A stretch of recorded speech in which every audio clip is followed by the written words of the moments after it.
The Vatican has always been a place shrouded in secrecy with countless mysteries that we still know very little about. But what if I told you there are some things you probably shouldn't hear, because once you do, they might change the way you see everything?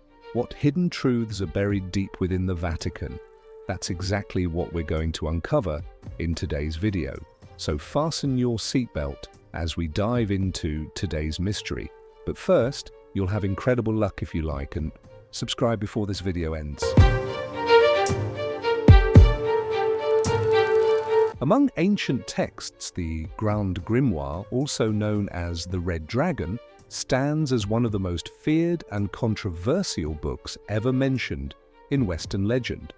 According to oral traditions and scattered archaeological references, this ancient manuscript is said to contain rituals for summoning demons, including the name of Lucifer himself. The book's true origin remains a mystery. Some scholars believe it first appeared in the early 15th century, while others argue the earliest version was printed only around the 18th century. Most of its content is thought to be based on pseudepigrapha texts attributed to King Solomon, the biblical figure believed to possess supernatural knowledge and command spirits. Inside the book are formulas, invocations, and rituals intended to summon entities from the invisible realm. But what makes the Grand Grimoire truly remarkable isn't just its content, it's the deep concern surrounding its actual existence and the question of where the original might be stored. According to many rumors, an original copy of this book is kept inside the Vatican's top-secret archive. Some believe this act of preservation is a form of control meant to prevent dangerous knowledge from falling into the wrong hands. Others believe the Church needs to study and understand what it is up against. However, there is no official documentation confirming the presence of the Grand Grimoire in the Vatican. It is all rumor, but it is a rumor that has endured for centuries. In recent times, discussions surrounding unidentified flying objects have shifted from being dismissed as fiction to becoming a subject taken seriously by governments and the scientific community. One of the most attention-grabbing figures in this movement is David Grusch, a former intelligence officer with the United States Air Force who once served in the Unidentified Aerial Phenomena Task Force. David Grusch doesn't just talk about aliens. He shocked the world with a claim that the Vatican once held the remains of a UFO that crashed in Italy just before World War II. According to Grusch, sometime in the late 1930s, a mysterious flying object was said to have fallen near the town of Magenta, close to Milan in northern Italy. At that time, Italy was under the rule of dictator Benito Mussolini. Grusch alleges that Mussolini ordered the site to be kept secret and had the wreckage hidden for years. But what made Grusch's claim particularly striking was the detail involving the Vatican. He stated that after World War II ended, Pope Pius once secretly informed the US government of the UFO's existence, and the United States then organized a covert operation to retrieve and transport the object back to America for classified study. No clear information has ever emerged about where the object was taken or what was discovered from the craft. Of course, the Vatican has never confirmed any of this. When asked about evidence, David Grusch said he had accessed classified documents and spoken directly with individuals who were present at the time of the UFO recovery. However, due to security restrictions, he could not release names or specific documentation. Many people remain skeptical of his statements. Some argue it may simply be another conspiracy theory lacking verifiable proof. But there are also those who believe that if there were any institution in the world discreet and influential enough to keep such a secret hidden for nearly a century, the Vatican would certainly be one of them. If the Vatican did witness an event capable of reshaping humanity's understanding of life beyond Earth, then why have they kept it hidden from the world? For now, we have no answer. But the Vatican's enduring silence only makes this mystery harder to explain than ever before.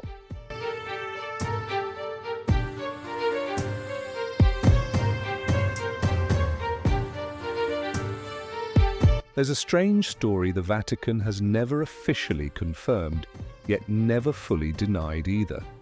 It's the tale of a time machine known as the Chronovisor. The story begins with an Italian priest named Pellegrino Ernetti. He was a scholar of sacred music and an exorcist. In the 1960s, he claimed that he had been part of a secret group within the Vatican, a team made up of priests and scientists. Together, they reportedly built a special device that allowed its user to view past historical events, as if watching footage recorded from centuries ago. Father Ernetti said that he personally used this device to witness the crucifixion of Jesus Christ. He even claimed to have taken a photograph of the moment. However, the image was never authenticated. No one else ever saw the Chronovisor, and the Vatican has never released any evidence proving that it exists. Despite the lack of proof, the story has continued to spread within circles of paranormal research. Some believe that if the Chronovisor were real, it could be a dangerous tool, especially if it were to fall into the wrong hands. With such a device, someone could observe and even manipulate history or create fabricated evidence to serve their own agenda. Others argue that Ernetti may have invented the whole story simply to draw attention. But regardless of its truth, the Chronovisor remains part of a long list of unresolved mysteries tied to the Vatican. Hidden deep beneath the grandeur of St. Peter's Basilica lies an entirely different world. It is an ancient city of the dead, a necropolis lost in silence, shadow, and centuries of forgetfulness. This place is known as the Vatican Necropolis, located about 5 levels beneath the current floor of the basilica. Here, archaeologists discovered a vast burial ground dating back to the 1st century AD, during the height of the Roman Empire. The earliest tombs belonged to pagan Romans, those who had not yet heard of or accepted the Christian faith. Higher up, researchers uncovered another burial layer dated to around the 5th century. This was a critical transitional period in the religious history of Europe, as Christianity slowly began to replace ancient pagan beliefs. In this area, they found tombs with blended features, pagan symbols placed side by side with Christian crosses, a testament to a time when two spiritual worlds coexisted.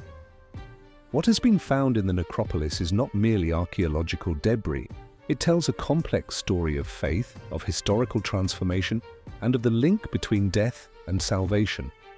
In a stunning twist among these ancient structures, researchers also uncovered the remains of a medieval church lying directly beneath the floor of the present-day St. Peter's Basilica. This suggests that long before the modern basilica was built, the site had already served as a sacred and religious center for centuries. The basilica we see today is in truth only the uppermost layer of a legacy built over 2,000 years. At the heart of the entire complex is a special chamber that the Vatican believes contains the remains of St. Peter, the apostle regarded as the first pope. Though the theory remains debated, it underscores the profound significance of this site to both the history and the faith of the Catholic Church.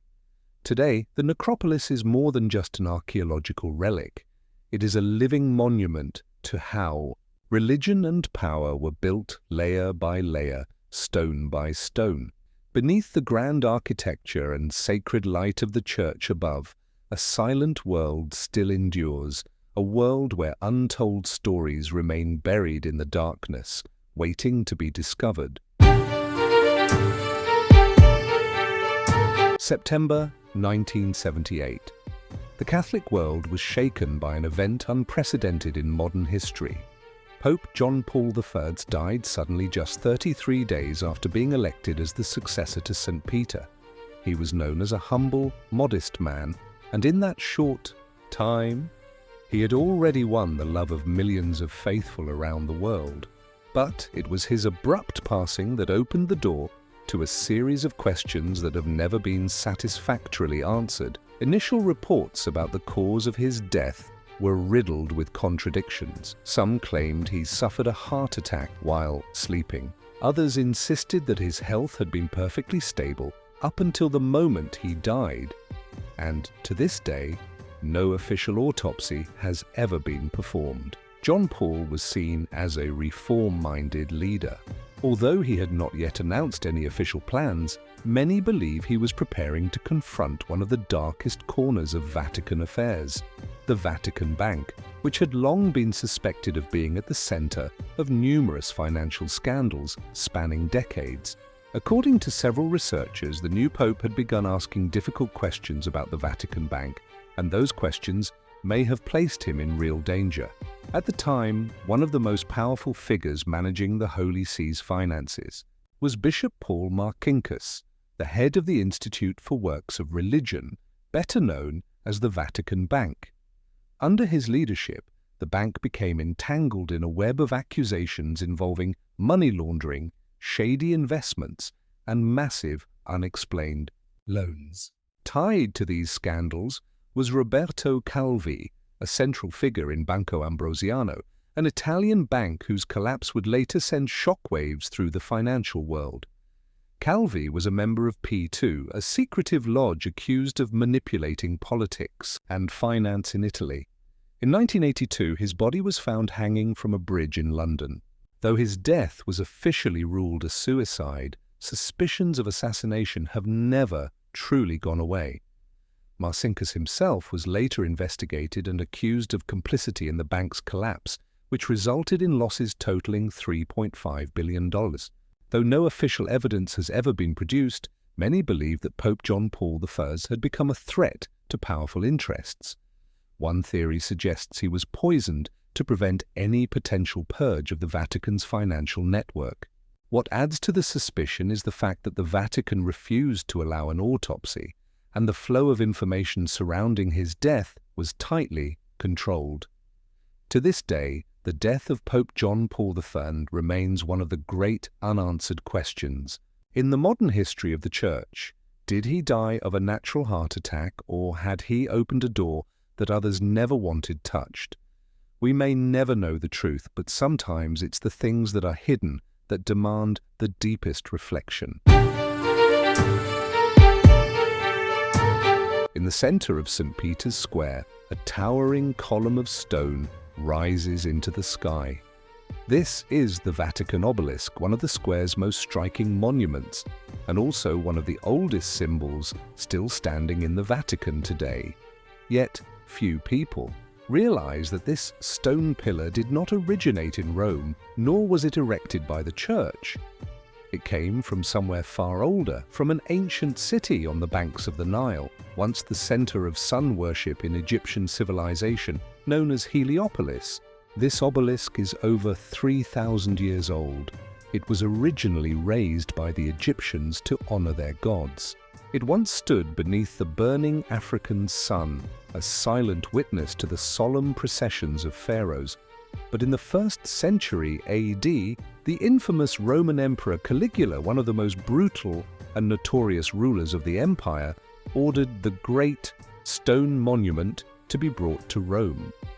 He had a special ship built solely to transport the obelisk across the Mediterranean, treating it as a trophy of conquest and a symbol of imperial power. It was erected at the Circus of Nero, a circus arena, where some of the earliest Christians were put to death in brutal public executions. According to historical records, St. Peter himself was executed at this very site, just a few steps from the obelisk.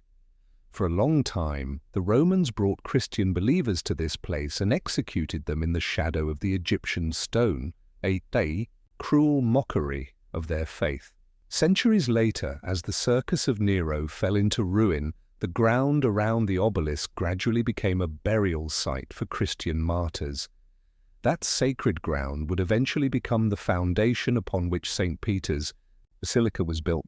It was not until the year 1586, under Pope Sixtus V, that the obelisk was moved to its current position at the very center of St. Peter's Square.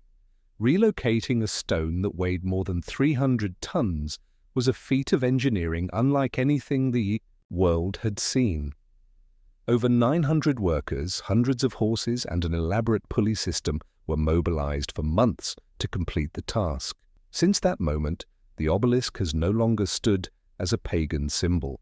It became a witness to the enduring faith of Catholicism, a monument to the triumph of Christianity over violence and persecution.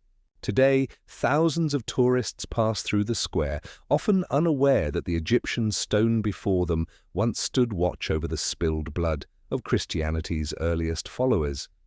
It is not merely an ancient structure, it is a silent witness carrying a story far greater than what the eye can see. In 2013, under the dazzling light of St. Peter's Square, a solemn ceremony unfolded. For the first time in history, the Vatican publicly displayed a small stone box containing 8 fragments of bone. Bones they believe belonged to St. Peter, the first pope in the history of the Catholic Church. The ceremony was led by none other than Pope Francis himself. For many of the faithful, that moment carried profound spiritual meaning, as if 2,000 years of history had converged into a single point, allowing modern eyes to glimpse a piece of the man considered the foundation of Christian faith. But behind that reverence lies a truth that still remains unverified. Are these fragments truly the remains of St. Peter? The bones were discovered in 1939 during an excavation beneath the floor of St. Peter's Basilica. They were found inside a sealed niche near the location traditionally believed to be the Apostles' burial site. However, no independent scientific verification has ever been permitted. In 1968, Pope Paul VI declared that faith is reasonable, but also admitted that conclusive proof could not be provided. In the decades that followed, the Vatican remained silent about the true origin of the relics. According to author Bruno Bartoloni, who spent many years researching inside the Vatican, no pope has ever allowed scientists to examine the bones using modern methods. Some internal documents even suggest that St. Peter's tomb carries a millennium-old curse, and that anyone who disturbs it may face terrible misfortune. Whether the curse is real or not, it's clear that the Vatican has shown no urgency in probing too deeply. Perhaps to them the spiritual and symbolic value of these bones outweighs the need for scientific validation, or perhaps the truth is something the Church is not prepared to face. Thank you for staying with us until the end of today's video. Was there something that caught your interest or made you want to share your thoughts? Don't forget to subscribe to the channel and turn on notifications so you won't miss any of our upcoming stories. We'll see you in the next video.